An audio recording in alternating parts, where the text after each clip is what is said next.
Yo terminé de internalizar plenamente las condiciones de transversalidad con un capítulo de Los Simpson. Buenas noches. Hoy estamos con el personaje, yo no diría solamente del momento, sino probablemente del mes, y que nos exime de cualquier presentación, que es Javier Milei. Y más allá de que ha estado en los medios mucho, a veces no se conoce suficiente sobre su vida personal, sobre su historia, por quién votó previamente, cómo llega Milei a hoy. Así que quería empezar por el pasado para llegar al presente y luego seguir con el futuro. ¿Por quién votaste en las elecciones anteriores? ¿Cuáles de ellas? O sea, Vayamos para atrás, democracia, la que empezaste a votar. La primera votación en la que participé fue la de 1989. Claro, o sea, cuando era Angelos o Menem. Bueno, yo voté al Sogaray. Alzogaray. Y después ahí ganó Menem. Después cuando fue para... En 95 la reelección de Menem. Ahí voté a Menem. ¿Votaste a Menem? Después, cuando fue la del 99, lo voté a Caballo. La de la Alianza, ¿lo votaste a Caballo cuando ganó la Alianza? Después, cuando fue entre López Murphy, Menem y Kirchner, votaste a López Murphy. Ahí fui por López Murphy. Después, después cuando estuvo Cristina... con Labaña, Cristina contra Labaña y con Lilita. Ahí 2007. Ahí creo que no voté a ninguno. Digamos, o sea... Pero igual de los tres, bueno, digo, para no esquivar la pregunta, sí, el que me cae más simpático es Labaña, sin lugar a dudas. Que esto es interesante. Yo no pienso como Roberto, pero respeto su trabajo profesional. Es decir, es sólido, es una persona, independientemente de que su ideología pueda ser distinta a la tuya. Exactamente, y además le reconozco haber hecho un muy buen trabajo. No era fácil hacerse cargo de la economía argentina cuando él se hizo cargo. Es cierto que muchos costos los pagó Remeslenikov. Es decir, Remeslenikov es como una suerte de víctima, igual que Celestino Rodrigo, que vinieron a pagar los costos de los errores de los que estuvieron antes. Pero igual la situación que le tocó a Roberto Labaña no fue fácil, porque cuando él todavía estaba el corralito, el corralón, que ya había llegado a ser un Alcatraz, y lo pudo resolver. Una docena de cuasimonedas. Y no es que era una situación fácil de resolver, y lo resolvió minimizando los daños sobre la población, lo cual eso podré pensar distinto, pero si no se le reconoce ese logro, me parece que uno es injusto. A ver, después... Después vienen las elecciones en las que Macri fue electo, en la que estaba Scioli y Macri. Ok, digamos, ahí... Perdón, primero estaba la reelección de Cristina, nos saltamos una. Estaba la reelección de Cristina. Nunca voté a Cristina. Nunca. Nunca. Y en esas dos elecciones de Cristina no votaste siquiera. No, directamente, o sea... Porque vos recordás, la segunda fue cuando ya saca una enorme diferencia de votos, porque el segundo 54... más votado era, claro, el socialismo con, no me acuerdo, por eso, 12, 14%. No eran... Muy parecido a lo que vos hoy lograste en la ciudad de Buenos Aires. Exacto. Y era el segundo. Bueno, y la de Macri, Scioli... Y en la de Macri y Scioli, ahí, digamos, decidí por Macri. En primera vuelta, inclusive. Sí, porque veía el problema y lo voté en primera y en segunda vuelta. ¿Y en esta última, la de 2019? En esta 2019... Macri y Alberto Fernández. No, lo voté a Espert. Lo votaste a Espert. Contaste al Alzogaray que fue el primero, Cavallo después. Cavallo te ha elogiado mucho en estos días. ¿Qué pensás que, o sea, lo que él piensa de vos ya es público, qué pensás que pensaría Alzogaray si hoy pudiera estar viendo lo que vos estás haciendo? Me parece un ejercicio bastante raro, porque viste que los liberales, hay tres familias de liberales. Están los liberales clásicos, los conservadores, los minarquistas y los anarquistas.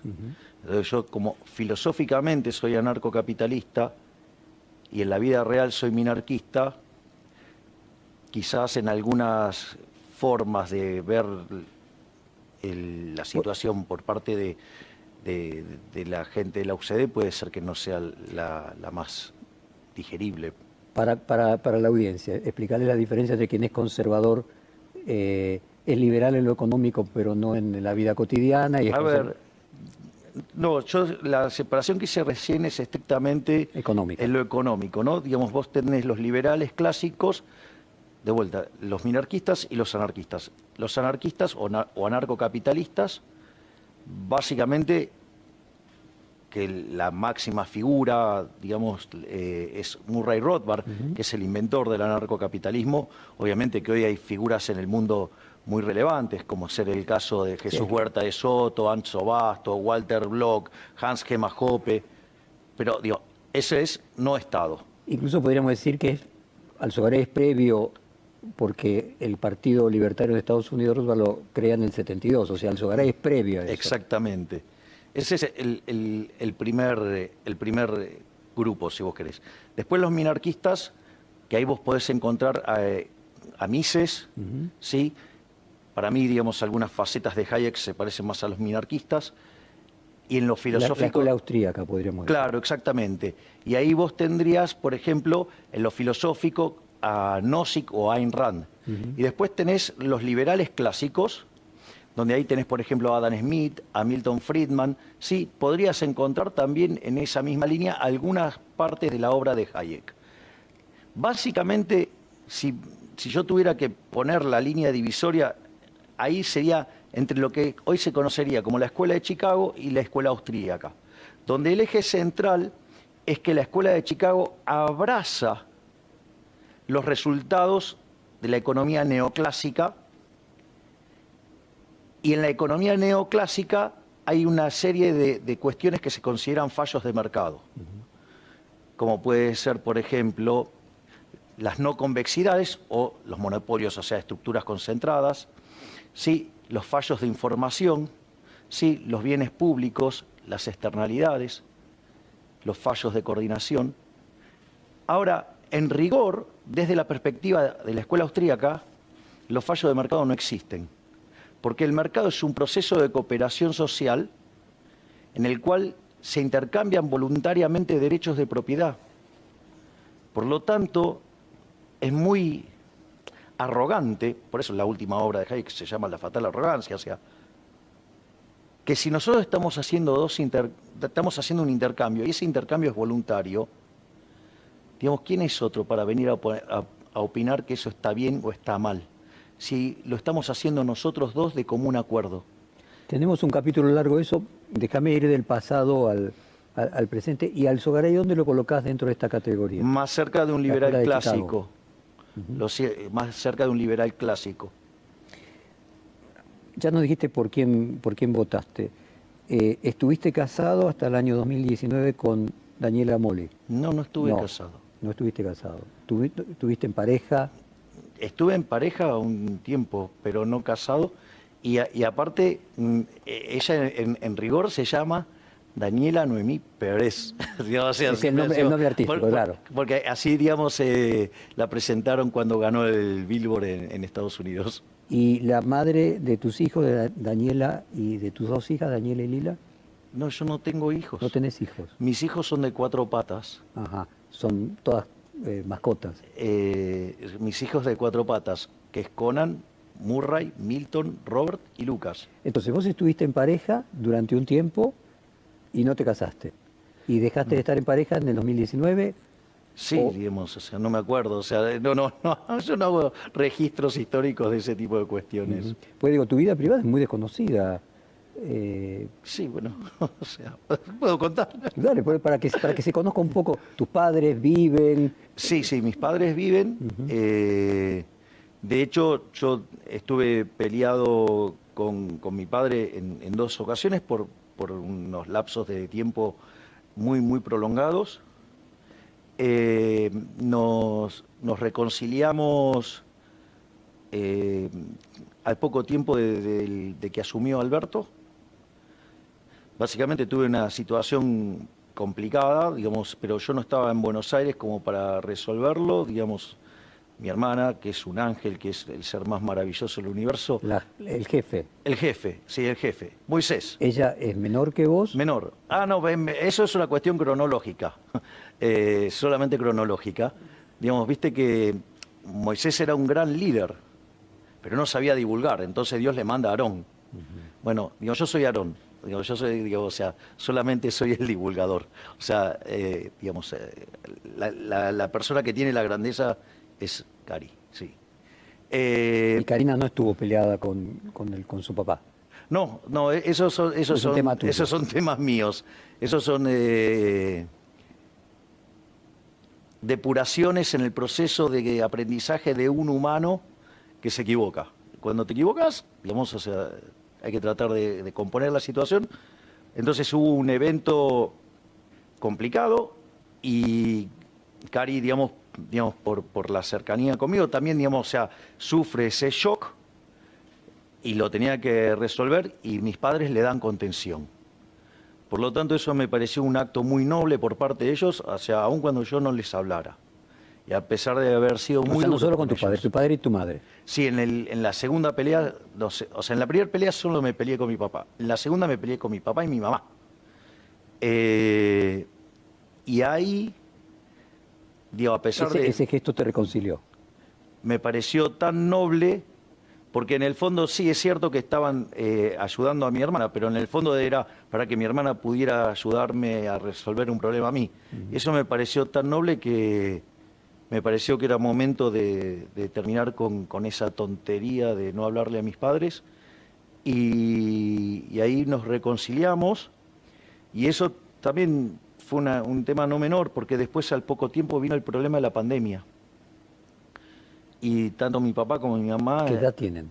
Mi papá tiene 78 y mi mamá 70. ¿Fueron vacunados con las dos vacunas?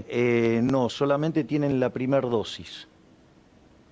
Y entonces ellos son grupo de riesgo y bueno, entonces básicamente mi hermana se ocupaba de los temas de mi mamá, yo me ocupaba de estar con mi papá, o sea, y en ese contexto también, digamos, o sea, como tuve que llevar a mis hijitos a la guardería, porque eso también, digamos, estaba por entrar a un programa de televisión y había una persona muy cercana al gobierno, me dice, mirá, se viene una cuarentena estricta, entonces estábamos con Craig y dijeron, llevemos a los chicos a la guardería porque, digamos, o sea, va a ser muy complicado. ¿Los chicos son perros, gatos? Son mastines ingleses. Mastines ingleses. Y bueno, entonces lo llevamos a la guardería, después eso se extendió mucho. ¿Vos ya ahí vivías solo? Cuando estuviste en pareja, ¿vivías en pareja? No viví nunca en pareja. ¿Nunca viviste en pareja? Nunca. ¿Siempre viviste solo? Siempre solo.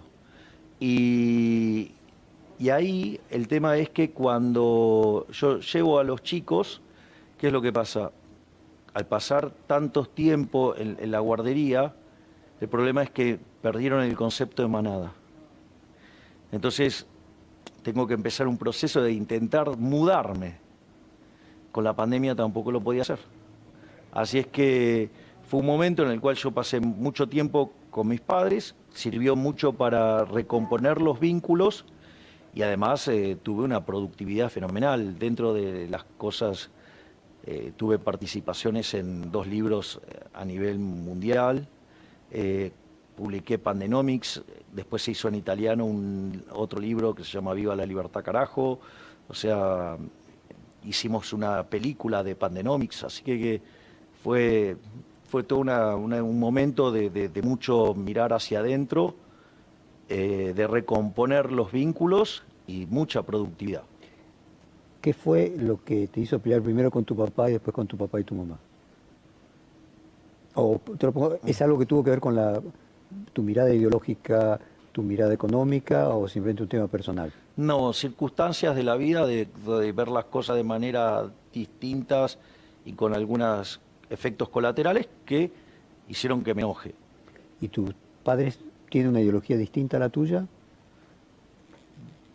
Sí, a ver, no son tan liberales como yo. Javier, ¿te psicoanalizaste? ¿Te psicoanalizás? ¿Crees Mira, en eso? hubo una época que yo sí iba al psicólogo, Ujú. que falleció hace poco y que en paz descanse, un ser maravilloso, ¿Cómo se llama? Marcos. ¿Y el apellido? No, nunca supe el apellido, siempre lo traté por el nombre. Y verdaderamente era una superestrella, una superestrella. Y era muy interesante. ¿Cuándo murió Marcos? Y hará cosa de no más de 6 meses. O sea, de COVID. No exploré, digamos, los temas por los cuales, digamos, o sea, pasó eso. ¿Qué diría Marcos hoy al ver tu éxito electoral? Bueno, de hecho fue muy gratificante porque Andrea, su mujer, me llamó hace unos días para felicitarme. O sea, y la verdad es que fue un muy buen... él vino en un momento muy complicado para mí y me permitió abrir la cabeza para entender los temas de una mejor manera. Y aparte era muy desafiante la situación, ¿no? Porque yo iba y eso sí, hay algo que es bueno. Cuando por yo estoy hablando con vos, yo me escucho. Ujú. O sea, entonces el tipo de preguntas que él me hacía dar cuenta de qué cosas no iban y cuáles sí. Y entonces, y qué era lo que tenía que mejorar. Y una de las características que tenía Marcos es que si no mejorabas, a mí no me hagas perder el tiempo. ¿Cuánto tiempo estuviste haciendo terapia con él? Y estuve por lo menos unos 4 o 5 años seguro. ¿Y era una terapia clásica o una terapia alternativa? No sé de otras terapias. Yo sé que iba, me ponía a hablar con él y... ¿Cuánto duraba la sesión? 45 minutos. Ujú. ¿Y tenías diván? No. No. Y ahí en ese contexto... ¿Qué edad tenía Marcos? No, nunca le pregunté. O sea, Porque yo no, más o menos te imaginas que era una persona de ponerle de 70 y pico. como mucho 60 años. Ah, joven. Sí. Sí. Y en ese contexto que esto... Evidentemente su muerte tiene que haber sido por algo, quiero decir, no natural. No lo sé, Quizás el COVID. no explores, digamos, sobre la situación. Porque en realidad nosotros no teníamos su teléfono. O sea, entonces, digamos, después de unos meses de que ocurrió el evento, digamos, uno de los hijos se comunicó conmigo y ¿Vos seguías haciendo terapia durante la pandemia? No. No. O sea que dejaste de hacer terapia justo con la pandemia. Exactamente durante la pandemia. Y ahí lo que ocurrió, que esta me parecía la parte más interesante, ¿no? Que yo hablaba con él y como yo me escucho a mí mismo cuando estoy hablando, entonces en ese contexto yo mismo me iba dando cuenta de los errores y empecé también a aprender sobre mis propias O sea, él te trampas. enseñó a escucharte. Claro. No, igual yo tenía ese hábito, pero las preguntas que me hacían eran tan interesantes que me hacía ver mis errores. Y aparte, si vos no progresabas, te volaba. Entonces, ¿cuál es el punto? Hasta te sentías como obligado, por decirlo de alguna manera, en el buen sentido lo digo, a mejorar a la semana próxima. Javier, y él, o sea, era una vez por semana. Sí, yo iba una vez por semana. Javier, y desde el punto de vista de tu perspectiva ideológica, esa experiencia de la terapia, ¿te ayudó en algún sentido, te modificó en algún sentido, te reforzó algo, te hizo cambiar algo? No, yo ya, digamos, ahí ya había entrado en el ciclo liberal. Porque, digo, o sea, no es que siempre fui liberal en este sentido. O sea, en realidad, cuando vos estudiás la carrera de economía, independientemente que lo hagas en una institución de administración estatal o una privada, en realidad los contenidos lo que hacen es formar post-keynesianos, con algunos tintes estructuralistas. Entonces, ¿Vos estudiaste en Buenos Aires? Yo estudié en la Universidad de Belgrano. En la Universidad de Belgrano. Después hice mi primer maestría, la hice en el IDES, o sea, en el Instituto para el Desarrollo Económico y Social, Mi segunda maestría la hice en la Universidad Torcuato Di Tella. Entonces, la primera formación que recibo, digamos, o sea, es post-keynesianismo, ¿sí? Y estructuralismo. O sea, después, cuando hago la primera maestría, digamos, estudio solamente keynesianismo, las distintas vertientes del keynesianismo, y después, cuando hago la maestría del Di Tella, ahí al menos en aquel momento era más bien mainstream y era bastante ecléctica, y después austríaco me hice solo.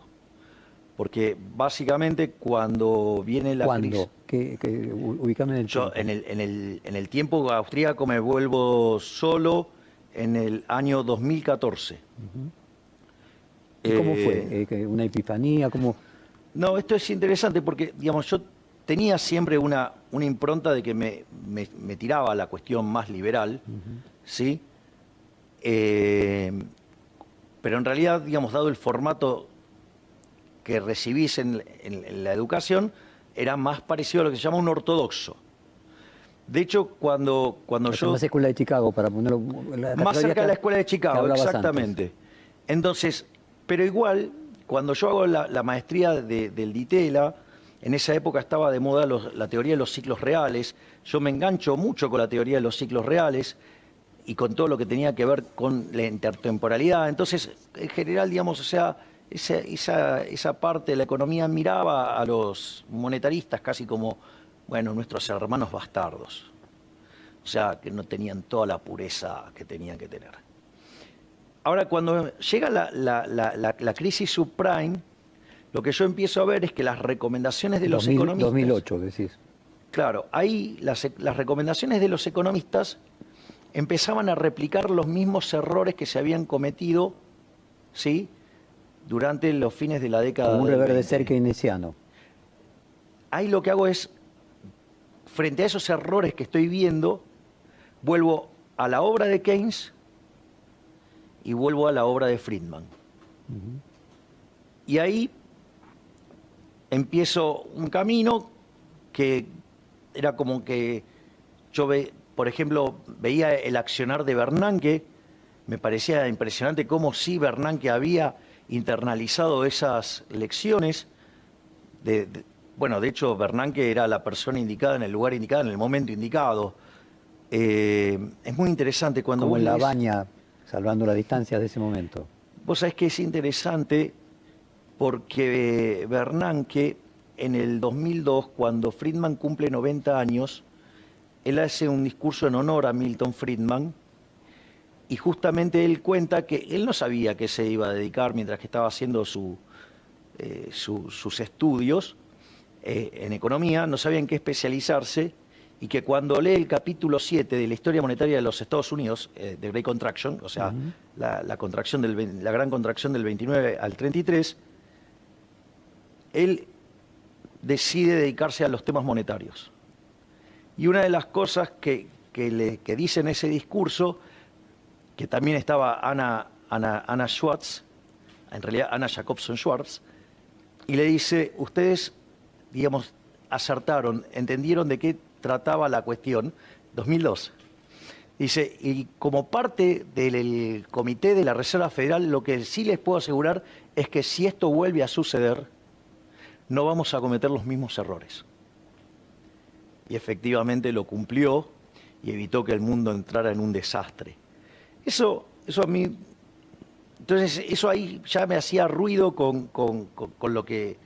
Con la toda esa polémica y todo ese debate post Lehman Brothers fue el que te fue acercando progresivamente a la escuela austríaca. Claro, porque ¿qué es lo que pasa? Cuando estoy frente a esa situación, me siento muy frustrado con cómo iban planteando la situación los economistas, digamos, mainstream, y entonces casi como que me canso, por decirlo de alguna manera, y digo, bueno, en el fondo, ¿cuál era el eje central de Adam Smith en la investigación sobre la naturaleza y las causas de la riqueza de las naciones? El crecimiento económico. El eje central de Adam Smith es el crecimiento económico. Y en ese punto digo, bueno, me voy a dedicar a eso. Y me empiezo a especializar en crecimiento económico. Cuanta cosa que andaba dando vuelta me la leo toda. Además era una matemática que me resultaba muy, muy amigable a mí. Entonces ya eras un treintañero largo, Sí, 37, claro. algo por el estilo. Y sí, claro, exacto.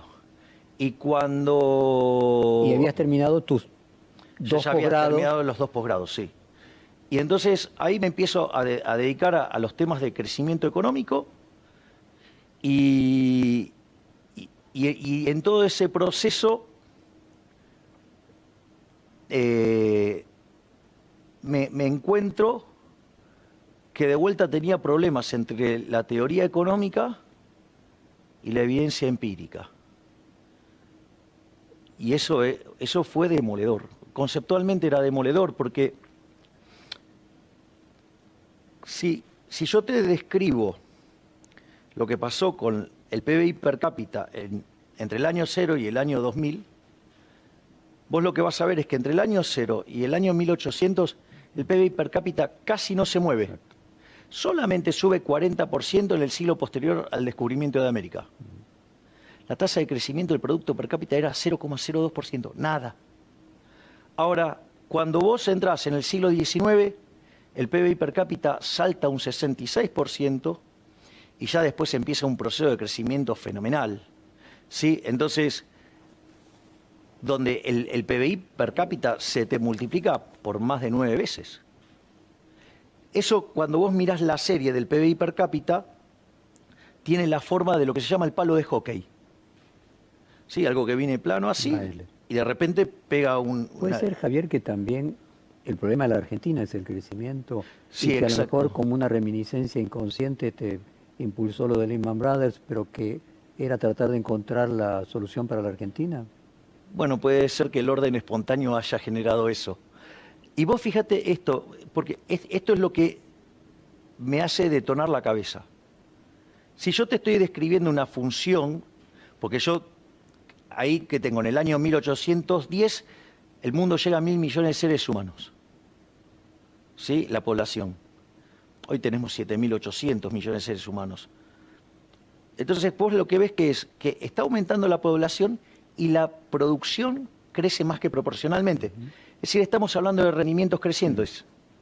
Eso se llama, digamos, en la teoría microeconómica o en la teoría neoclásica, si vos querés, no convexidades. Ahora es interesante porque las no convexidades son estructuras de mercado concentradas. Y si vos tenés estructuras de mercados concentradas, llámese por ejemplo un monopolio, ¿qué te dice la teoría microeconómica? Que está mal, que es malo.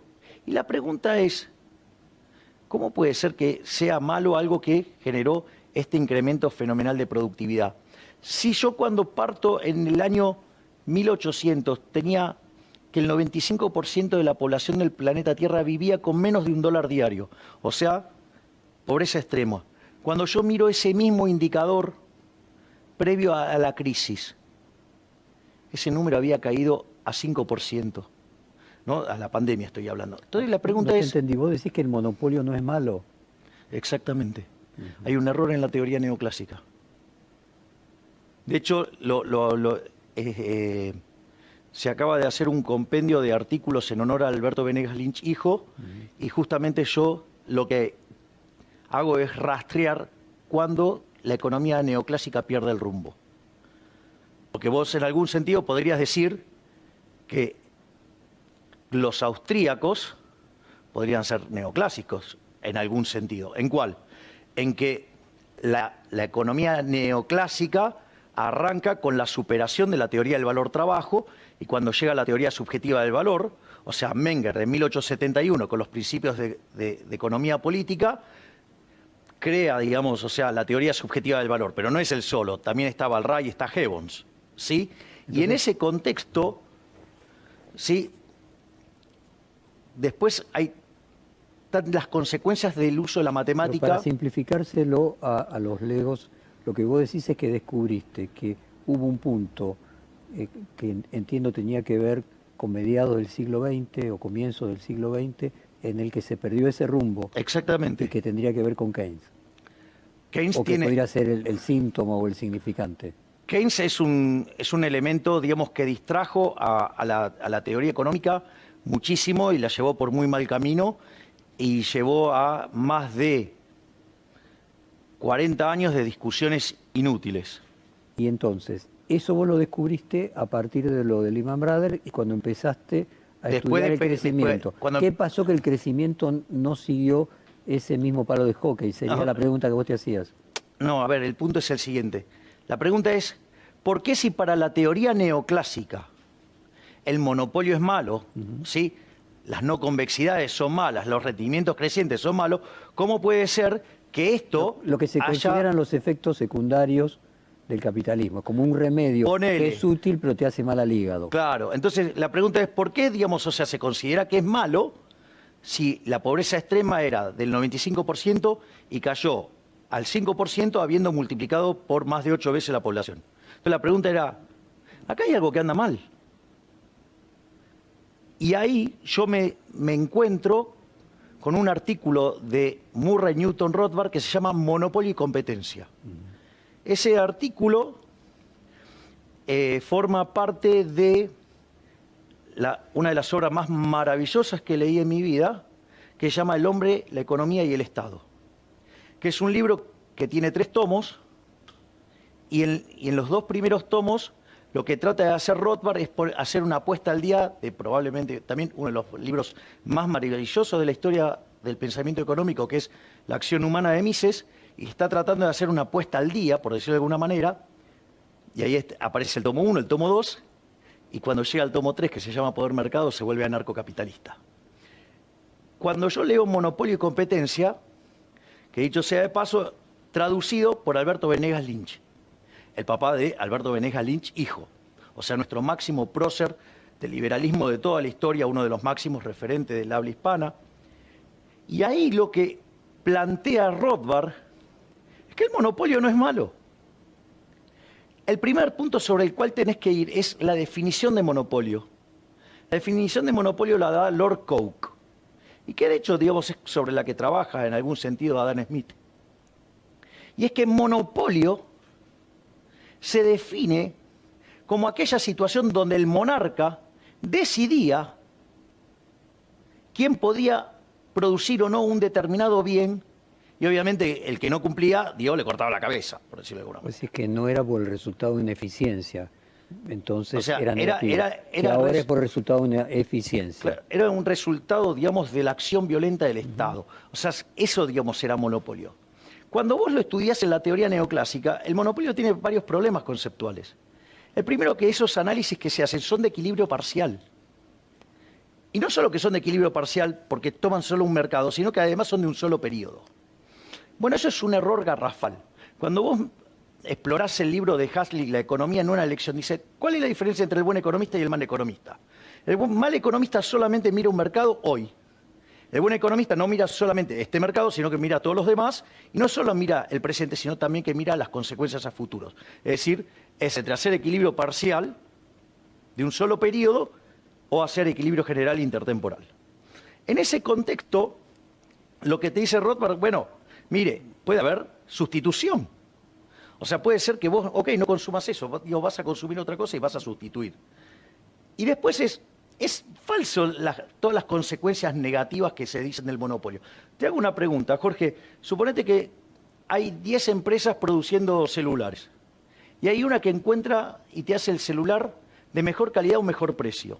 ¿Cuál vas a comprar? Ese. Bueno, las otras 9 empresas van a la quiebra. Ahora, ¿vos dirías que este tipo es malo? ¿O no te dio a vos un bien de mejor calidad o mejor precio? El problema a posteriori es lo que se llama el abuso de posición dominante. Pero eso también, digamos, es un recurso, digamos, que usan los intervencionistas. Porque si abusa, tiene una posición dominante, ¿ok? ¿Qué pone? ¿Un precio más alto? A posteriori podría decir que esa ventaja entonces que lo hizo otro. monopólico. Entonces entra otro. Si es que no tiene ventajas. Entra otra empresa entonces. Pero si tuviera el abuso de posición dominante, a lo mejor no puede entrar otra empresa. Digo, se puede crear otro producto. ¿Cuál es el problema? Bueno, la discusión es alrededor de que supuestamente con un monopolio no se le puede competir. Bueno, eso es falso. Y esa es tu tesis. Bueno, que de al hecho, monopolio se le puede competir. claro, Que de en hecho, realidad entonces no existe monopolio, es simplemente una situación de coyuntura. exactamente. Desde tu perspectiva. Le va a durar poco. O podría durar mucho también. A ver, vos fíjate que la teoría neoclásica para enfrentar este problema, quien mejor lo enfrenta, ¿quién es? William James Baumol.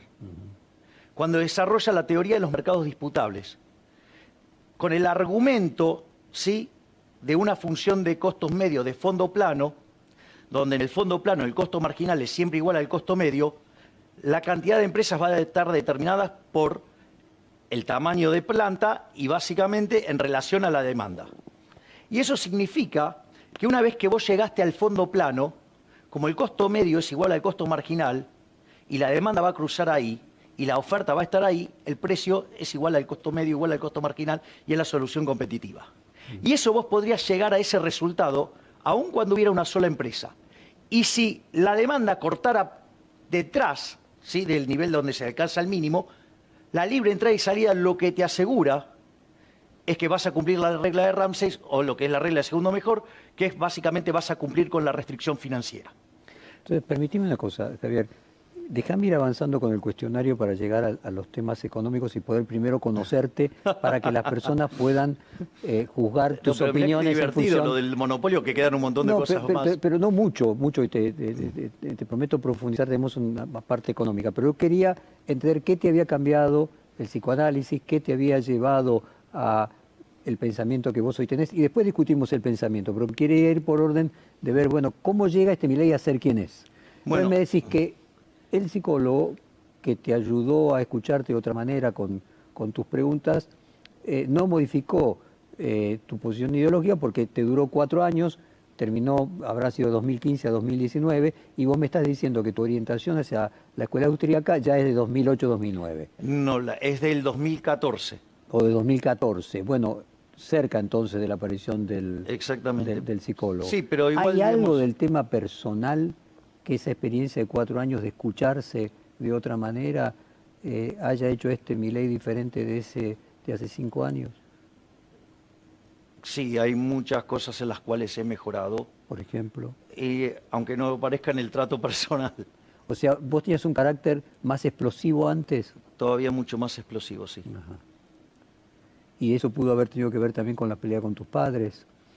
No, creo que tiene que ver con una forma que canalizaba mal mi pasión.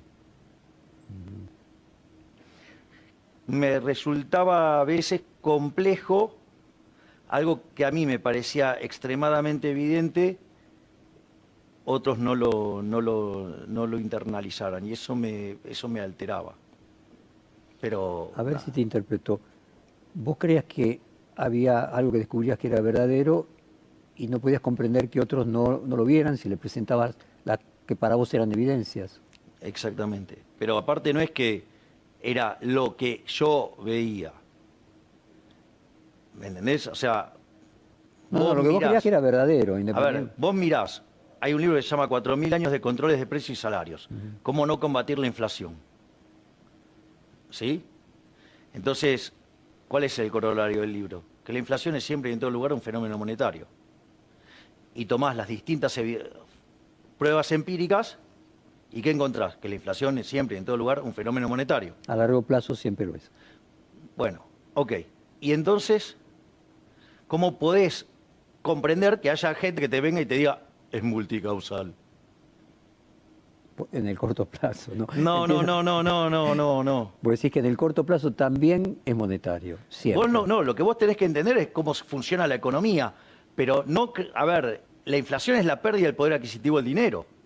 Perdóname que Cuando te- vos aumentás la oferta por encima de la demanda, o aumentó la oferta o cayó la demanda, pasaron las cosas al mismo tiempo, el poder adquisitivo del dinero cae, todos los precios de expresión de unidades monetarias suben. Obviamente a largo plazo, cuando uno correlaciona inflación y emisión, se percibe que es un fenómeno monetario. Pero yo sonreía porque yo quiero tratar de entender a Javier Milei persona, ¿no? Y vos me llevas siempre a ejemplos económicos. Entonces, bueno, vos me decías que el psicólogo lo que te permitió es no ser tan explosivo como antes. Te puedo Lo que vos quieras. digamos, para que no te sientas Creo que mal porque crees que no me puedes llevar. En mis ratos libres yo estudio, en realidad leo libros de economía aplicado a la vida diaria. Sí. Te resulta terapéutico, es como... Es súper divertido. Sí, y lo puedo entender. Pero a lo mejor lo que a vos te sirve para entender a los otros, a lo mejor a otros no les sirve para entenderte a vos. No, Pero no, déjame ayudar, tal déjame cual. ayudar como intérprete, Tal cual. como intérprete para ir avanzando. Entonces, la aparición de esta persona con la terapia lo que te permitió es, aunque vos tengas las mismas convicciones férreas que tenías antes, poder expresarlas de una manera menos explosiva y poder entender a otros que piensen diferente sin llegar a situaciones que no sean de violencia oral. No es que, a ver, yo no tengo problemas con que pienses diferente. Pero ¿Qué te irritaba? Pero si estamos discutiendo sobre cuánto es 2 más 2, yo te voy a decir que es 4. Si vos me decís es 578.235, A ver si te porque sos un maldito neoliberal. ¿Te molestaba la falta de honradez intelectual en una discusión? Eso es lo que me irritaba profundamente. Me irrita la mentira, me irrita la chicana berreta, me irrita justamente la deshonestidad intelectual. Es decir... ¿Hacías algo para descargar toda esa fuerza? ¿Algo físico? ¿Practicás deporte? ¿Algo lúdico? De vuelta... Además de leer libros de economía. Claro, a ver, lo que pasa es que yo jugaba al fútbol. Llegué a estar en el plantel profesional de Chacarita en el año 1989. Y en el medio de la hiper dejé de jugar al fútbol para dedicarme a la economía. Eras un adolescente, ¿no? Claro, bueno, 19, tenía 18 años. Exacto. Claro, yo soy de octubre, entonces en general paso casi todo el año. Todavía no habías entrado a la facultad. Estaba en la facultad. Estabas recién el primer año de la facultad. Exactamente. Y cuando... Te puedo contar ahí, Sí, digamos, claro, o sea... Mira, yo digo que la economía, digamos, yo elegí la economía... O sea, la hiper te sacó del fútbol. Exactamente. O sea, quizás el ejemplo más claro del fenómeno monetario en la época más importante de la historia de la Argentina. A ver, sí. No, digo que quizás eso también tiene que ver por qué elegiste como foco de estudio esos temas. Exactamente, tiene El que ver con eso. crecimiento y la lo inflación. monetario. Sí, De la inflación, claro. ¿cuál es? De hecho, vos fíjate que yo soy experto en crecimiento económico con y sin dinero. Ese pasa por ahí. Ahora mira esto, porque yo digo, elegí ser economista por las razones equivocadas en el año 82, cuando tenía 11 años, en la crisis de la tablita cambiaria. Ah, no en el 89, ya decidiste ser economista en el 82. En el 82. Que eso era Martínez Dios cuando Termina Martínez Dios, viene el Sigot. que viene al dólar pierde. El creo que era. apuesta al dólar pierde. Sigot. La frase de Sigot. Y después de la tablita de 5 años exactamente. De un equilibrio entre la inflación y el dólar. Sí, ponele. Ponele. Por lo Sí, menos declamado. Declamado. Entonces, bueno, pero por lo menos no te mentían los precios. En ese contexto... Perdóname, o sea, Martínez Dios no era liberal. No, para nada. Nadie que haga déficit fiscal es liberal. Nadie que acumule deuda es liberal. ¿Sabes por qué? Porque la deuda es inmoral. Si el liberalismo es el respeto irrestricto del proyecto de vida del prójimo, cuando vos acumulás deuda, la deuda es profundamente inmoral. ¿Por qué? Porque la fiesta de hoy la está pagando ¿quién? Las generaciones futuras. Tipos que ni siquiera votaron o que ni siquiera nacieron. O sea, es profundamente inmoral. Por eso no puede ser liberal. Ahí dijiste, cuando sea grande quiero ser economista. Sí, porque lo que veía es que y había... tu papá, vos le contaste esto a tu papá que, si entiendo bien, era una persona, vos sos primera generación de universitarios. Sí. Y tu papá se dedicaba... Mi papá, digamos, había arrancado trabajando de chofer de colectivo. Eso Después, digamos, cuando yo nací, se compró el primer colectivo, cuando nació mi hermana el segundo, y así empezó a crecer hasta que ¿Pensaste en algún momento que el papá de Cristina también era chofer de colectivo, tenía un colectivo, el segundo y el tercero como tu viejo? No, no lo puse en consideración. Nunca le prestaste atención a eso. No. Y en ese ¿Y tu viejo, contexto... cuando vos eras un chico y le dijiste, papá, quiero ser economista cuando sea grande, miró con sonrisa? ¿Qué le hubiera gustado a él? ¿Le gustaba eso? No, le pareció que era un disparate porque, digamos, o sea, consideraba que me iba a morir de hambre si trabajaba de economista. Ah, Que me iba a ser muy difícil él quería conseguir que fueras trabajo. contador, por ejemplo. Exactamente. Pero bueno, pero te pagó la Universidad de Belgrano. Una universidad... Bueno, está bien, digo, pero vamos por partes. Entonces, Yo no sé si en Belgrano, en la UBA, los primeros 3 años es la misma carrera en esa época. En la UBA son separadas, la de contador que la de economista. En la UB, los 3 primeros años en ese momento eran iguales. O sea que todavía le podías engañar a tu viejo diciéndole que a lo mejor eras contador. No, pero no va conmigo eso. Entonces, ¿cuál es el primer punto? El primer punto es, elijo la carrera por las razones equivocadas, porque básicamente lo que yo veía es que había habido una fuerte redistribución del ingreso y que algunos que estaban bien pasaron a estar mal, algunos que estaban mal pasaron a estar mejor. Y dije, bueno, y si el dinero me puede permitir conseguir un montón de cosas que me parecen interesantes, tenés que tener dinero. Y entonces dije, bueno, entonces para generar dinero tengo que entender cómo funciona este despiole, entonces voy a ser economista. Ese fue mi razonamiento a los 11 años. Igual, como no tenía consenso sobre lo que había elegido... ¿El secundario que hiciste era comercial? No. Nacional. Nacional.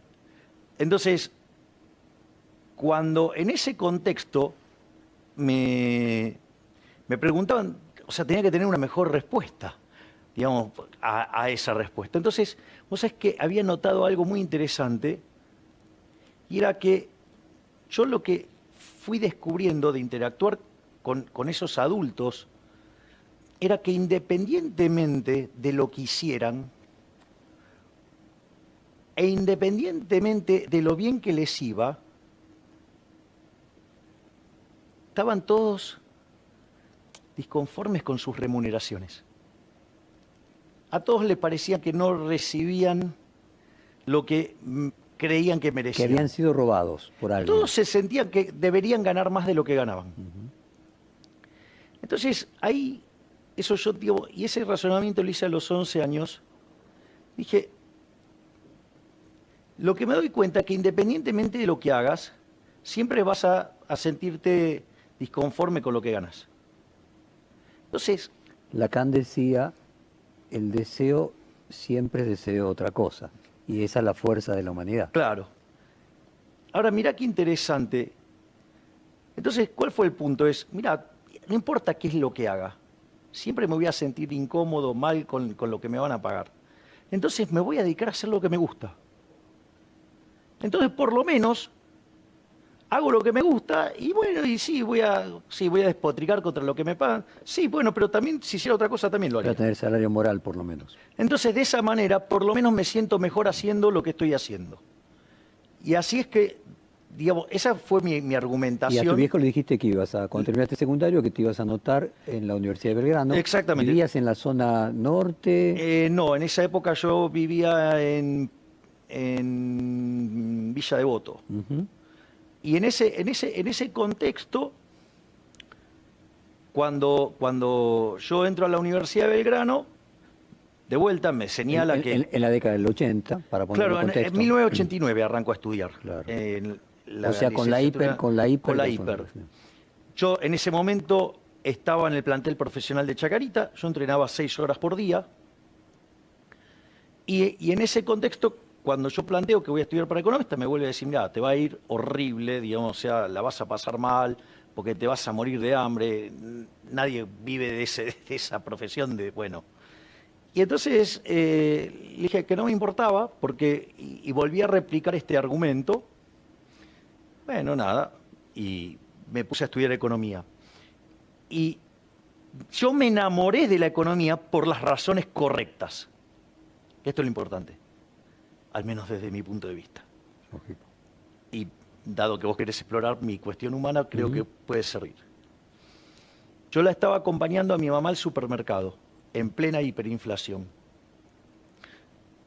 Entrenaba 6 horas por día, y Ibas al además, colegio, y ibas a la además universidad. estudiaba en la universidad. En ese contexto, yo estudiaba que cuando los precios subían, la cantidad demandada bajaba. Yo la acompaño a mi mamá al supermercado, estaba apoyado en el changuito así, porque lo que iba era Sí, de cargador. de carga. Sí, de bestia de carga, claro. Y en ese contexto, vos sabés que en esa época había unas chicas con delantal que pasaban con una suerte Y de etiquetaban. pistola que etiquetaban. Y yo veía que pasaban las chicas remarcando los precios Y la gente trataba de ir delante de las chicas. y la gente, sí, y si iban atrás también, digamos, se abalanzaban sobre la mercadería. Entonces yo digo, pero ¿cómo? Si los precios están subiendo y pareciera que la cantidad demandada sube. Es decir, entonces ahí dije, pará, o lo que estoy estudiando está mal, o yo soy un tonto. Entonces la solución de dignidad, ¿qué implicó? Dejar de jugar al fútbol Y estudiar más. y me puse a estudiar muchísimo más. En lugar de estar 6 horas entrenando, empecé a estudiar. Y estudiaba más allá de lo que me daban en la facultad, todo. O sea, iba y me encerraba en la biblioteca del Banco Central. Y en ese contexto, yo escribo mi primer artículo académico a los 20 años, que se llama La hiperinflación y la distorsión en los mercados, donde muy precariamente desarrollo un modelo de expectativas adaptativas donde vos te podés cubrir, ¿sí?, del efecto de la inflación estoqueando. Eso te da como resultado una curva de oferta invertida. Entonces, los sucesivos aumentos del déficit fiscal financiados con emisión monetaria, que te desplazan la demanda hacia arriba, te daba un equilibrio donde te subían los precios y se te contraía el nivel de actividad. A los 20 años. Y en ese contexto, además, como la curva de oferta te queda más empinada que la de demanda, el equilibrio no solo que era único, sino que además era estable. O sea, el equilibrio existía, era único y era estable. Y te permitía explicar situaciones donde vos tenías una hiper, se te iban los precios a las nubes y además te caía el nivel de actividad. ¿Y ese primer paper lo publicaste, lo tenés escrito, lo volviste a mirar con los pasos de los años? Lo presenté, digamos, en la universidad, y tendría que buscar los Con 20 registros. años. Con O sea, 20 años. no era una tesis, era en una de las materias. En una de las materias que tenía que ver cuestiones de epistemología, escribí un paper. Javier, vamos a hacer un corte comercial de 2 minutos y seguimos con más preguntas cuando volvemos del corte. Cuando te recibiste y después hiciste 2 posgrados y con esa curiosidad por tratar de calmar todo aquello que no te cerraba, ¿no te llevó en algún momento a pensar en que tenías que dedicarte a la docencia, a ser profesor? Yo empecé a dar clases a los 20 años. Muy bien. ¿Dónde? Ahí mismo en la Universidad de Belgrano. Empecé primero les daba clase a mis compañeros. Y obviamente les cobraba. O sea, ¿y qué les daba clases? De microeconomía. Entonces después empecé a ser ayudante de microeconomía. Y es muy interesante porque cuando entré a hacer la maestría en el IDES, tuve profesores maravillosos, maravillosos. Terminaste la carrera de grado e inmediatamente comenzaste posgrado. Sí, hice el primer posgrado. Después el otro me tomé ¿Tu unos viejo años. te bancaba? No, los posgrados me los Ya banqué, me ya bancaba. laburabas vos. Sí, yo ya trabajaba. ¿Y seguías viviendo con tu viejo? Sí, ¿En qué momento te fuiste a vivir solo? a los 27, 28 años. O sea, ya habiendo hecho el segundo posgrado. Cuando estaba haciendo el segundo posgrado. ¿Y laburabas? Y trabajaba, por ejemplo, trabajaba mucho como consultor y después me fui a Estados Unidos a perfeccionar mi inglés y después volví y entré a trabajar en HSBC. Que en realidad era James Capel, que era la casa de bolsa, y en ese proceso HSBC se compra al Banco Roberts y empieza toda una mutación que después pasa a ser HSBC Banco Roberts, después pasa a ser HSBC Argentina y después... ¿Cómo te HSBC. considerás vos mismo haciendo plata? Para otros, un genio. Y para vos mismo, no. No, un desastre. Pero es que el eje central en mi vida pasa por por ser feliz. Y una de las grandes trampas es que a veces la felicidad no necesariamente la derivás de cosas que...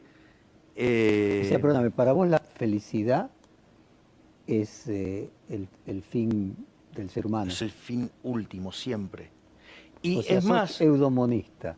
No, no, y pero... en ese sentido, no, pero aparte, mira, ¿la felicidad es más importante que la libertad?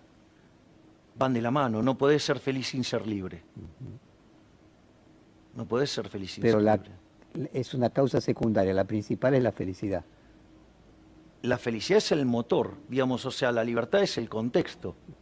A ver, es más, vos sabés que... O sea, voy a precisar, la libertad es para ser feliz, pero lo importante es ser feliz. Si Obviamente. alguien, por ejemplo, pudiera ser feliz no siendo libre, No en puede una situación serlo. podemos decir que es un oxímoron. No, claro, es una contradicción en sus términos, exacto. Porque, digamos, o sea, si no podés elegir, ¿cómo vas a ser feliz? Ahora, vos viste que hay toda una escuela filosófica que podríamos decir, plantear los estoicos, las culturas orientales, que la felicidad se logra a través de un proceso de libertad que es no desear.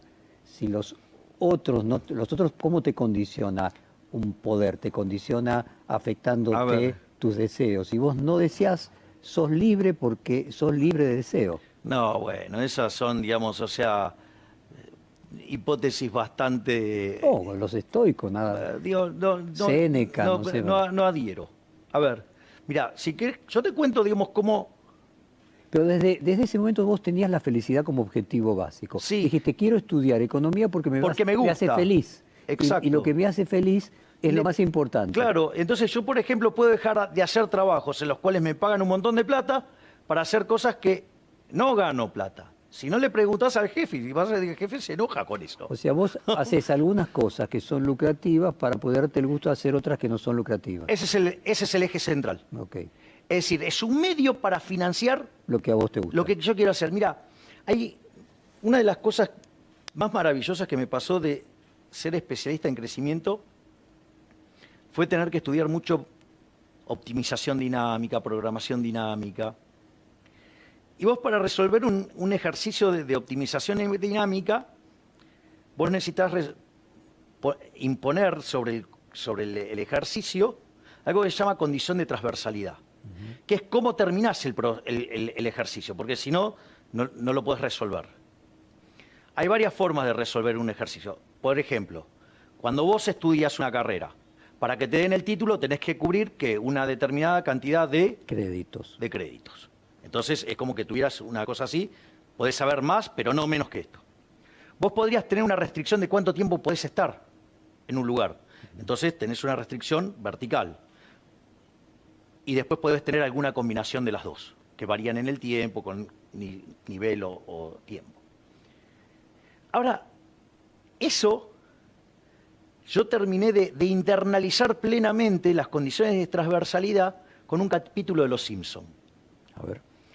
Va Homero con Marge, digamos, habían logrado dejar a los chicos en otro lado, creo, no me acuerdo bien cómo era, pero...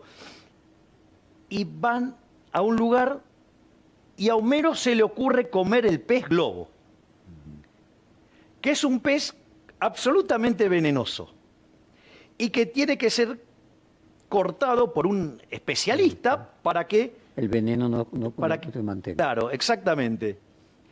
Y sucede que el cocinero estaba teniendo un romance en el auto con una señorita y estaba el aprendiz.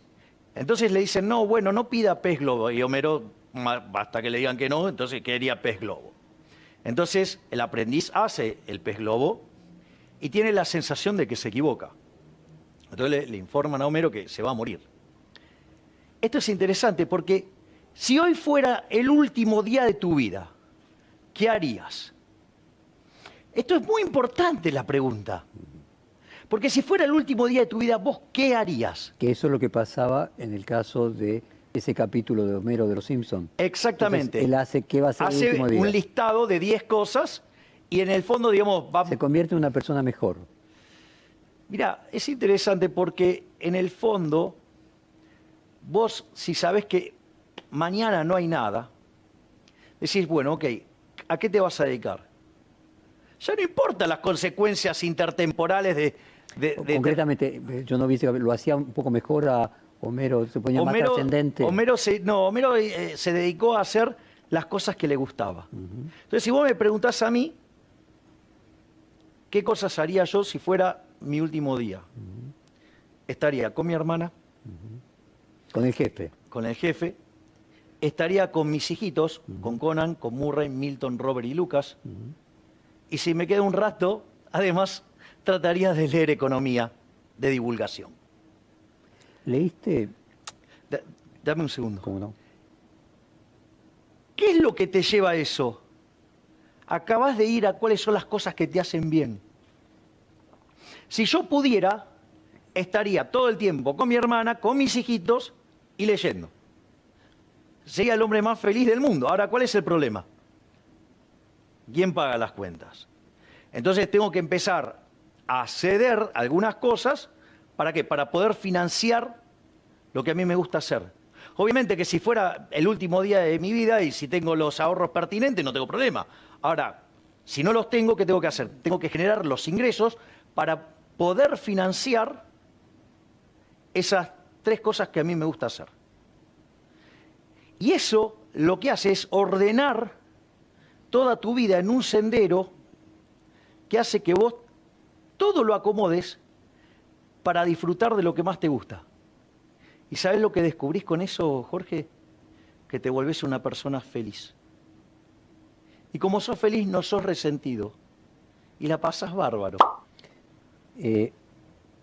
Algo parecido a lo de Homero es lo que escribió Heidegger con el ser para la muerte. No sé si leíste Ser y Tiempo de Heidegger. No. Pero por lo que me contás, yo te lo voy a regalar. Bueno, gracias. Estamos concluyendo la primera hora del maratónico reportaje a Javier Milei, que terminó teniendo 3 horas. O sea que va a tener 2 capítulos más. Mañana seguimos con la segunda parte y pasado mañana con la tercera. Nos vemos mañana. A la mierda los malditos empresarios, a la mierda sodomitas del capital. Basta de basura keynesiana, ha llegado el momento liberal. Tenemos un líder y él es un gran